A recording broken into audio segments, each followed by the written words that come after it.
was one. But no, I mean, that's one of the challenges when you write, is because there always is room for improvement. And if you look at your book and say, this is perfect, no one better ever suggest any changes here, that's not the way to go. There's always room to make it better and make it faster and find your strengths and bring them out. So editors are wonderful that way. At the same time, you have to know where the core of the story is. You have to know what you're not going to compromise on. It's a really difficult thing to learn. It's something I'm still working on.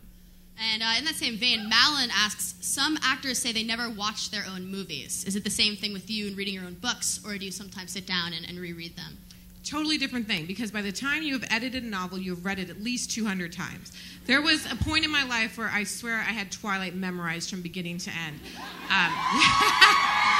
You too. I think that you might have something in common with this crowd. So, I think when you find that medium that you really can express yourself in, I tried to paint when I was in high school. I actually got a few ribbons. I wasn't that bad, but I could see this in my mind. I could not put it on the paper and get the vision translated directly.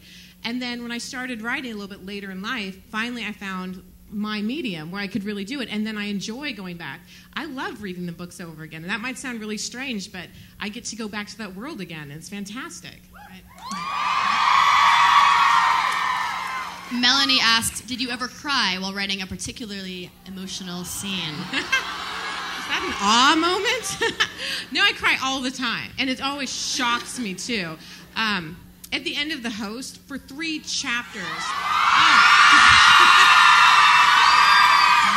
that was definitely the longest crying jag, and my throat just ached, and I had ice water there because I just couldn't stop. I remember in Eclipse, there's this moment, when Bella is seeing her possible future, already knowing that she's going to reject it. And she has that moment when she sees her future children running away from her into the woods. I can't even talk about it without misting up. That really always gets me. Absolutely.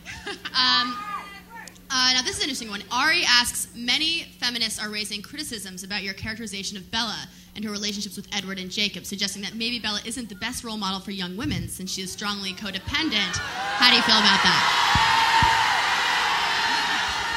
You know what? Ari, you should get out of here.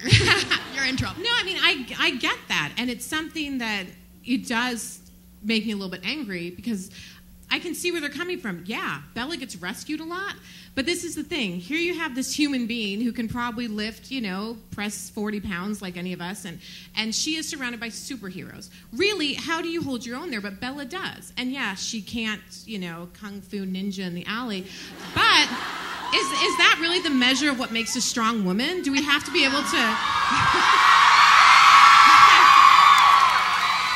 That was rhetorical, by the way. There's a lot of things that make you strong, and I think that physically that can be cool, but also Bella's really mentally strong. She knows who she is. She takes the world in and says, this is what I want.